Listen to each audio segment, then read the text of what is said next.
Olá, boa noite. Boa noite. Procuradora-Geral da República não quer que ministros acessem quebra de sigilo no inquérito que investiga o presidente. Raquel Dodge vetou liberação de dados para Padilha e Moreira Franco. Estatal Paulista, que administra as obras viárias em São Paulo, tem 15 bilhões de reais em contratos suspeitos. Para a Força-Tarefa da Lava Jato no Estado, esquema semelhante ao da Petrobras funcionava na Dersa, nos governos do PSDB. Brasileiro de 23 anos é investigado por lavagem de dinheiro e ocultação de valores. Na mala despachada por ele no Aeroporto Internacional de Guarulhos, foi encontrado R$860 mil em espécie. Na Copa da Rússia, a seleção brasileira despacha o México e avança. E agora vai pegar a Bélgica na próxima sexta pelas quartas de final.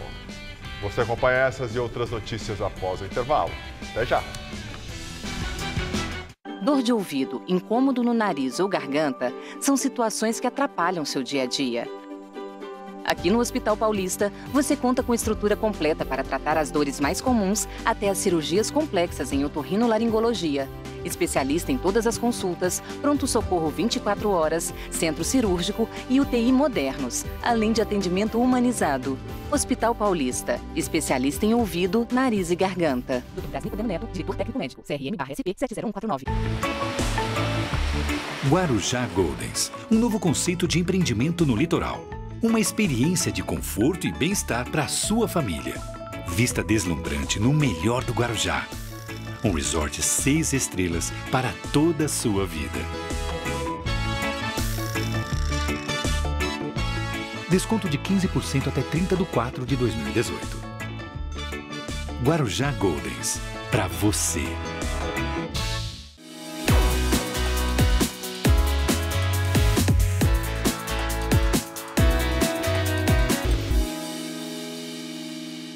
O novo FIES está melhor e agora atende mais pessoas. É financiamento de curso superior a juros zero para quem mais precisa, ou a juros muito baixos para quem tem renda familiar até 5 salários mínimos. E o FIES agora financia no mínimo 50% do valor do curso. É sua grande oportunidade para ingressar em um curso superior. As inscrições para o segundo semestre vão de 16 a 22 de julho. Acesse o site fies.mec.gov.br e saiba mais. Ministério da Educação, Governo Federal.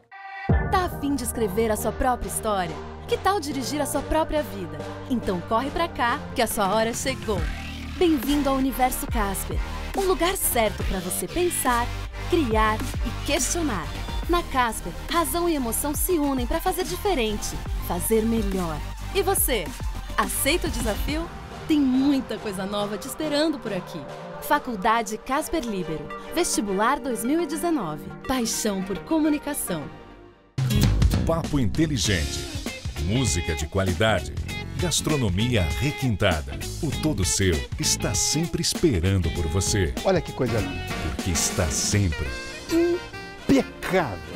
Todo Seu, de segunda a sexta, 10h30 da noite.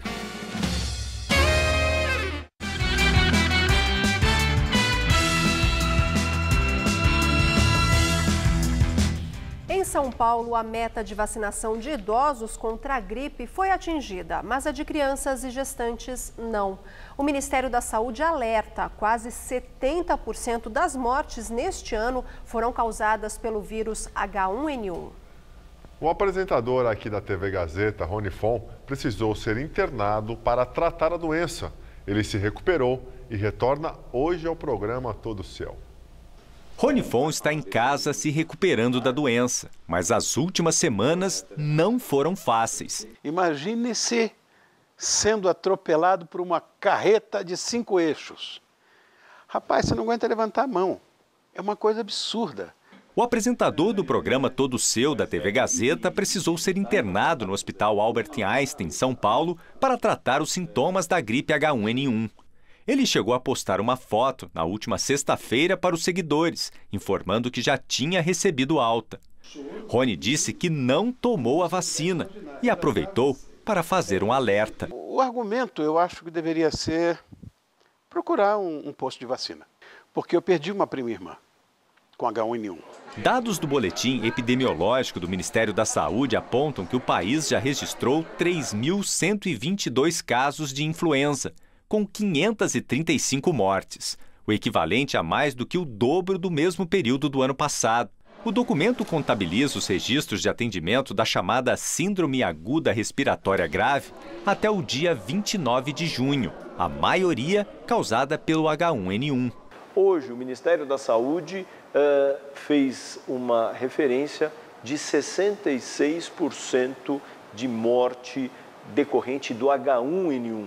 Já o levantamento da Secretaria Estadual da Saúde mostra que São Paulo ultrapassou a meta geral da campanha de vacinação, que começou no dia 23 de abril. Até o momento, 10.800.000 pessoas foram imunizadas, sendo que a meta era de 10.700.000, o que corresponde a 90% do público-alvo. Mas alguns grupos prioritários, como o das crianças e gestantes, ainda precisam aumentar a cobertura vacinal, que até o momento é de 65%. Duas coisas eram a história. Primeiro dizendo o seguinte, eu tomei a vacina e eu peguei gripe. Isso não é uma verdade. O outro aspecto são as falsas notícias que circulam nas redes sociais, mostrando muitas vezes risco de vacina de febre amarela, mortes por febre amarela e que as pessoas então acabam estendendo isso para outras vacinas, inclusive a vacina da gripe. Procuradora-Geral da República não quer que ministros de Temer tenham acesso à quebra de sigilo no inquérito que investiga o presidente Temer.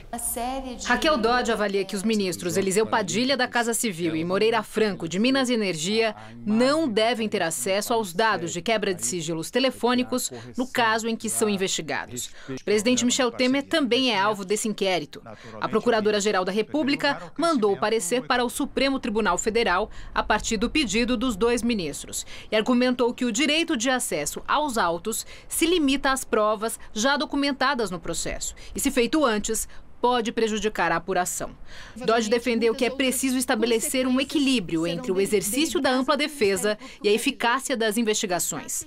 O caso se refere a maio de 2014, sobre um jantar no Palácio do Jaburu. Na ocasião, teria sido acertado um repasse ilegal de 10 milhões de reais ao MDB. A informação consta no acordo de delação premiada de ex-executivos da Odebrecht. No parecer que enviou ao STF, Raquel Dodge também se manifestou contra a dar acesso ao ex-diretor da Odebrecht, Cláudio Melo Filho, delator nesse caso, em relação ao material do inquérito. A procuradora destacou o conteúdo sigiloso, cuja consulta cabe apenas às partes envolvidas no processo, o que não inclui o delator, somente os investigados.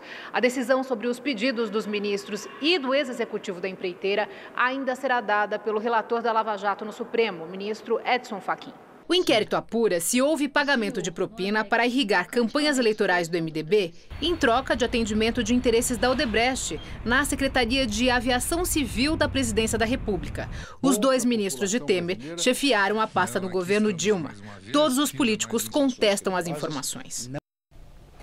E a Procuradoria-Geral da República pediu ao Supremo Tribunal Federal para incluir mensagens trocadas pelo ex-presidente da construtora OAS, Léo Pinheiro, no inquérito que tem o presidente Temer e ministros entre os investigados. O pedido da PGR foi encaminhado ao ministro Luiz Edson Fachin em 15 de junho, mas só foi divulgado hoje. No documento, a procuradora-geral Raquel Dodge informou terem sido apreendidos pela Lava Jato celulares e equipamentos eletrônicos na casa de Marcos Ramalho, funcionário da OAS. Neste material, haveria mensagens trocadas entre Ramalho e Léo Pinheiro sobre encontros com os ministros Moreira Franco e Eliseu Padilha. E a delação da Odebrecht em São Paulo é contestada dentro do Ministério Público. Aos promotores paulistas, os executivos da empreiteira confirmaram as acusações feitas à força-tarefa da Lava Jato e implicam pelo menos 5 agentes públicos do Estado, entre eles o ex-prefeito de São Paulo e atual ministro das Comunicações de Temer. Gilberto Kassab, do PSD, é acusado de receber 21 milhões de reais de Caixa 2 entre 2008 e 2014. Outro delatado pela Odebrecht é o engenheiro Paulo Vieira de Souza, conhecido como Paulo Preto, apontado como operador de propinas do PSDB. O ex-diretor da Dersa, segundo os delatores, teria cobrado 5% de vantagem indevida sobre os pagamentos mensais de obras viárias da estatal entre 2007 e 2010. Os 5 acordos da Odebrecht foram assinados em dezembro do ano passado pela Promotoria do Patrimônio Público. No entanto, até agora, nenhum foi homologado pela Justiça. Há uma divergência dentro do próprio Ministério Público. Um grupo de promotores não concorda com os pagamentos das indenizações pactuadas.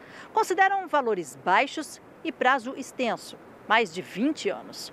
A reclamação ainda é que, pelo acordo, o ressarcimento pode ser feito com desconto em futuras obras públicas que a Odebrecht ganhar em São Paulo.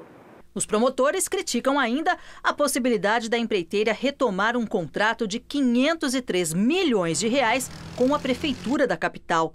Na delação, executivos da empresa admitiram que este contrato foi vencido mediante formação de cartel e pagamento de propina.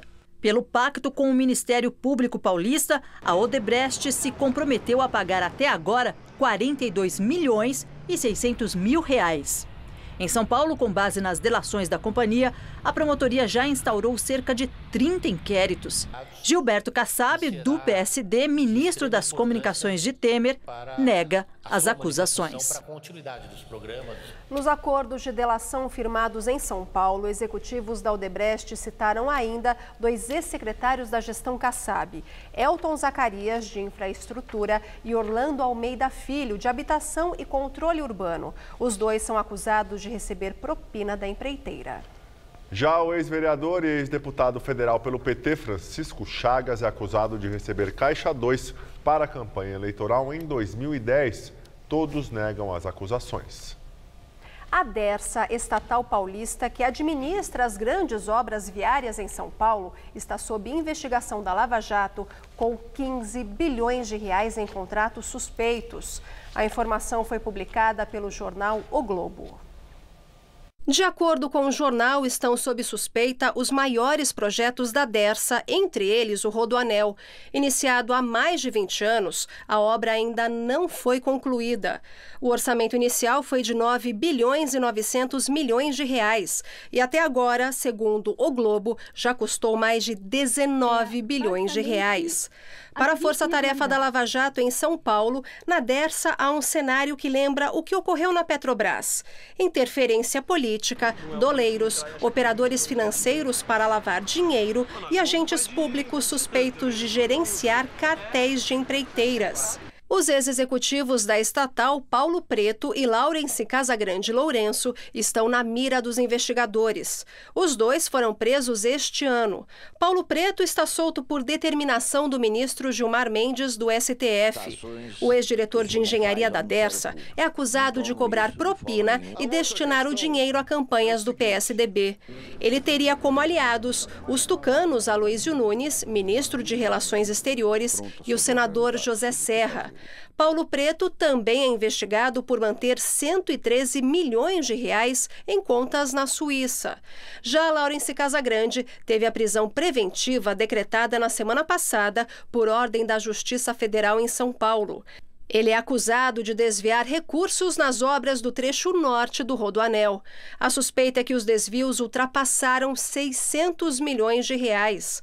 Laurence presidiu a Dersa e foi secretário dos transportes do governo Geraldo Alckmin, do PSDB. Até ser preso, comandava a CESP, Companhia Energética de São Paulo. Os 2 executivos da Dersa negam as acusações. Em nota, a Dersa diz que desde 2011 tem departamento de auditoria interna, instituiu um código de conduta ética e contribui com as investigações. Ainda afirma que a estatal e o governo do estado de São Paulo são os maiores interessados no avanço da investigação. E agora vamos ao comentário de política com Bob Fernandes. O Brasil passou pelo México, 2-0. Nas quartas de final vai enfrentar a Bélgica. Enquanto isso, uma comissão da Câmara, a bancada ruralista aprovou o que chama modernização na lei de agrotóxicos. aprovou mesmo foi o uso de pesticidas proibidos nos Estados Unidos e Europa, mais veneno cancerígeno na comida que chega à sua mesa. Quando se fala em bancada ruralista ou do boi, inevitável acompanha bancadas da bala e da Bíblia, atacam em leque como o Brasil na Copa. O que pensam, querem, fazem as bancadas BBB. Fato, naquela grotesca noitada do impeachment estavam juntas, coesas, estão com o desmoralizado Temer e cobram a conta. Só entre emendas e renúncias já levaram mais de 32 bilhões para manter Temer no cargo e, mantendo, nesse clima de vale tudo, vender pedaços do Brasil. A ponto do ministro Lewandowski intervir com uma exótica liminar no Supremo. O Congresso terá que autorizar a venda do controle de estatais. Mas as bancadas BBB e aliados querem mais. Tem candidatos à presidência da República e ideologia preferencial. Não por acaso, o mais destacado deles é um fascista. Candidatos desse campo falam em armar o Brasil, como se o problema do país fosse falta e não sobra de armas e de assassinatos, mais de 60 mil ao ano. O que querem mesmo é armar grupos já poderosos, que já praticam violência, pregam mais violência. Quando BBBs falam em escolas sem partido, escancaram o que buscam, rebaixar a educação e educadores ao seu nível rasteiro, impor limites à liberdade de pensar, debater. Já ocupam vastíssimos espaços nas TVs e rádios e querem ampliar o obscurantismo. Basta ver quem são, o que pensam, como votam e o que fazem os BBBs. Boa noite. O ministro Dias Toffoli do Supremo cassou hoje a decisão do juiz Sérgio Moro, que impôs uso de tornozeleira eletrônica para José Dirceu. Condenado pelo TRF4 na Lava Jato, o ex-ministro dos governos Lula e Dilma foi solto na semana passada em razão de uma decisão da segunda turma do STF. Com a cassação, caem também outras restrições impostas por Moro, como a proibição de deixar o país e de se comunicar com acusados ou testemunhas. Um brasileiro de 23 anos será investigado por lavagem de dinheiro e ocultação de valores. A Polícia Federal apreendeu R$ 860 mil na mala despachada por ele no Aeroporto Internacional de Guarulhos. A mala com dinheiro sem a devida documentação para a comprovação da origem lícita foi despachada em um voo para Porto Alegre, no Rio Grande do Sul. Funcionários que operam os aparelhos de raio-x no porão de bagagens suspeitaram da mala após identificarem vários blocos dentro. E agora as notícias da Copa do Mundo. O Brasil deu mais um passo rumo ao Hexa na Rússia. Hoje a seleção venceu o México e garantiu vaga nas quartas de final. Um jogo que parecia e prometia ser difícil, mas acabou tranquilo para o Brasil com 2-0. Resultado empurra o Brasil para o confronto com a Bélgica já na próxima sexta-feira. Vamos aos gols da vitória brasileira. Em Samara, a primeira chegada perigosa foi do México. Alisson teve que afastar de soco. Logo em seguida, o Brasil teve a primeira chance nos pés de Neymar. Ochoa espalmou. Do lado brasileiro, Neymar fez boa jogada, mas parou novamente no goleiro mexicano. A seleção brasileira seguiu em cima. Gabriel Jesus tentou, mas a defesa afastou. Na sequência, a bola chegou até Felipe Coutinho, mas o chute foi sobre o gol. Gabriel Jesus teve outra oportunidade para desencantar. Ochoa fez a defesa. O Brasil manteve a pressão logo no começo do segundo tempo. Felipe Coutinho parou em Ochoa. Aos 5 minutos, Neymar deixou para William, que invadiu a área e cruzou o rasteiro. Gabriel Jesus não alcançou, mas Neymar estava lá para mandar para a rede. 1-0 Brasil. Paulinho teve a chance para ampliar após cruzamento de Fagner, mas Ochoa salvou. Pelo México, Vela bateu de longe, Alisson mandou para escanteio. Do outro lado, Ochoa fez mais um milagre, desta vez na pancada de William. Aos 42, Fernandinho acionou Neymar. Ele invadiu a área e bateu. Ochoa desviou com o pé, mas a bola ficou limpa para Roberto Firmino escorar para o fundo do gol. Fim de papo, Brasil 2, México 0. E aqui na Avenida Paulista, os torcedores vibraram com a vitória da seleção brasileira. Foi mais um dia de festa, mas para a maioria também de trabalho. Ainda em clima de comemoração, muita gente, como a gente aqui, voltou para a labuta. Tá certo que na hora do almoço a Avenida Paulista é sempre lotada, mas hoje, ao final da partida, o clima no geral não teve nada de segundona chata. Eles reservaram um local, disponibilizaram um telão pra gente e foi uma festa pura. E aí agora é o quê? Horário de almoço? Deu aquela escapadinha? Isso, liberaram mais uma hora pra gente poder almoçar e tudo e... Comemorar, né? É, e comemorar. Só não pode bebemorar, mas comemorar tá de boa. É, muita gente seguiu essa regra à risca. Neste edifício teve fila para voltar ao expediente e elevadores congestionados. Bem diferente dessa galera que da mesa do bar não estava nem pensando em voltar ao trabalho. Já avisou o chefe que não vai voltar hoje? Com certeza, ninguém vai voltar hoje não. Peter foi ligeiro, negociou a folga com a chefe. Eu ganhei a folga hoje, no restante do dia, e sexta-feira eu tô em casa. A grande maioria, claro, não teve a mesma sorte. Foi só o jogo acabar para o batente chamar. Eu fui ver o jogo e agora eu vou trabalhar de novo. Tô até com a pasta aqui para ir trabalhar. Tem um curso. Não deu para adiar, não deu para prorrogar? Não, porque tem o cronograma marcado já. E vai com a camisa? Vou com a camisa. Hoje foi aquele dia de se abraçar a bandeira, de segurar a bandeira, beijar a bandeira até o último minuto do jogo ou simplesmente vestir uma peça de roupa nas cores da seleção. Mas para quem for voltar ao trabalho, será que o chefe vai deixar o funcionário voltar assim, de verde e amarelo? No caso das três amigas, tudo liberado. Vai, deixa, lá nós entramos no clima. E será que vale torcer de terno e gravata? Vale, sim, senhor. Sentiu calor na hora do jogo? Muito, pra caramba. Tirou o paletó, pelo menos? Não tiramos, ficamos na estica. Na estica, pra voltar na estica depois do almoço. Voltar. No embalo da folguinha de 90 minutos, os bancos reabriram às 2 da tarde. Nesta agência teve funcionário de amarelo e clientes acertando pendências logo depois do apito final. Eu vim só fazer um acertinho de conta que eu estava de férias. Acertar a conta? É. E a conta do Brasil lá na Rússia? Aí tá embaçada, né? Ainda bem que o Brasil ganhou, então estamos por cima, vamos continuar na Copa, isso é muito importante, não é? Acho que chega na final? Vamos chegar, vamos ser campeão. Mas antes tem a Bélgica, que passou um sufoco danado para garantir o direito de enfrentar o Brasil na próxima fase. Pois é, Gabriel, até os 24 do segundo tempo, os belgas perdiam por 2-0, mas conseguiram uma virada fantástica sobre os japoneses. Logo aos 2 minutos do segundo tempo, Haraguchi surpreendeu a Bélgica com esse gol, 1-0. Aos 6, Takashi Inui fez um belo gol, o segundo do Japão e o segundo dele na Copa, 2-0.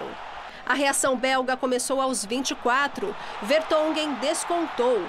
Aos 28, Fellaini empatou. E aos 48, num contra-ataque mortal, Nasser Chadli virou para os belgas. Final, Bélgica de virada 3, Japão 2. E a torcida japonesa esteve muito perto de comemorar a vitória sobre a Bélgica, a classificação que seriam históricas. Mas em poucos minutos a esperança foi embora e a alegria virou melancolia. Sorte do Brasil, que ganhou mais uma legião de torcedores. Ao lado da TV, a bandeira japonesa divide o espaço com a do país que acolheu a maior colônia fora do Japão. Os primeiros imigrantes começaram a desembarcar por aqui há mais de 100 anos. O seu Kodama tem 87 de idade, 84 de Brasil. É discreto na torcida, mas confiante na seleção japonesa. Até que já estou jogando bem. Será que vai ganhar? Se empatar, tá bom. Esperança não falta, mesmo diante do favoritismo da Bélgica. Como a Coreia do Sul aprontou para a Alemanha, eu acho que nessa Copa tudo é possível. E a alegria veio junto com o segundo tempo. Logo depois, de novo. E o improvável acontece. 2-0 Japão.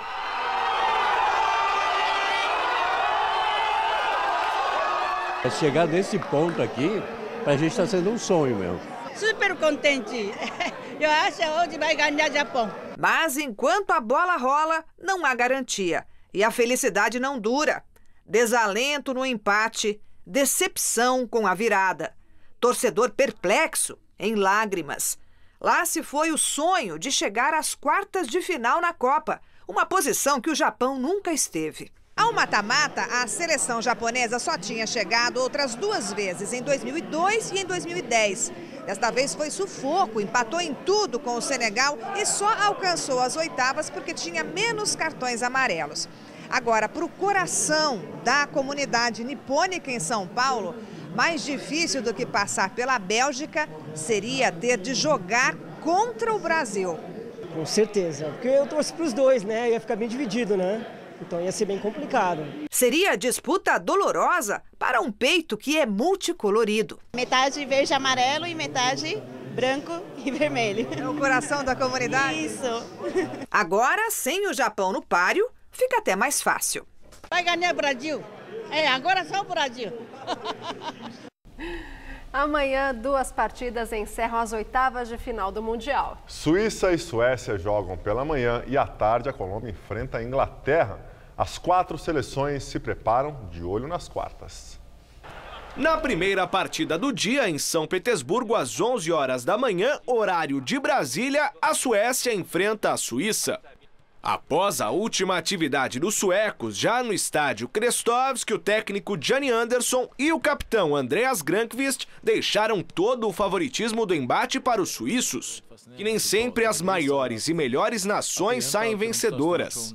Para mim, isso é uma fonte de inspiração, mas em termos concretos, nada do que aconteceu muda a nossa preparação.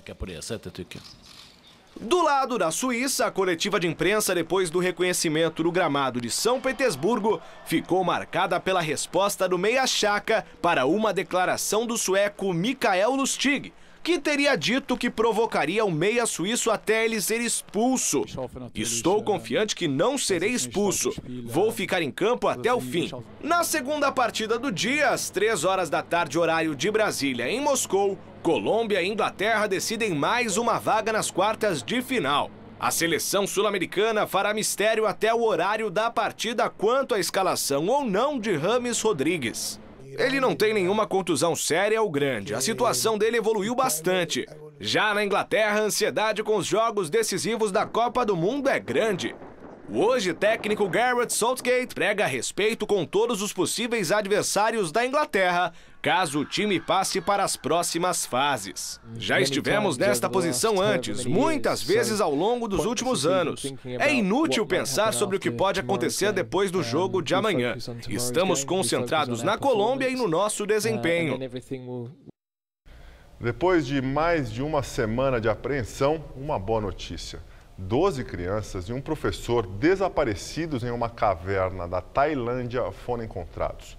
Todos estão bem, mas a operação de resgate ainda está sendo estudada. As equipes de resgate dizem que a caverna é um labirinto e que a operação precisa ser muito bem planejada.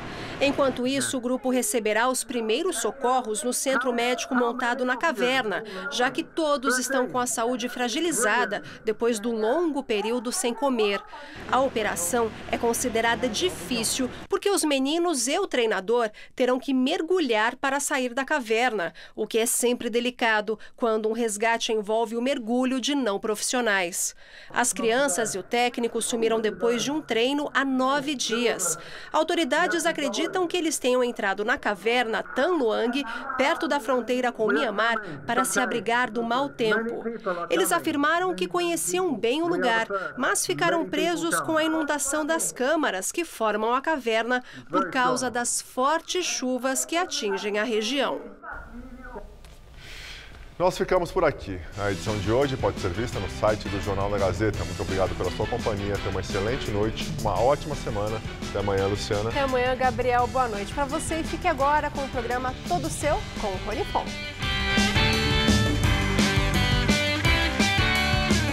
Próximo domingo, 11 da noite, Maria Lídia entrevista o pré-candidato à presidência da República pelo Podemos, Álvaro Dias, em Hora do Voto. Assista agora. Todo Seu.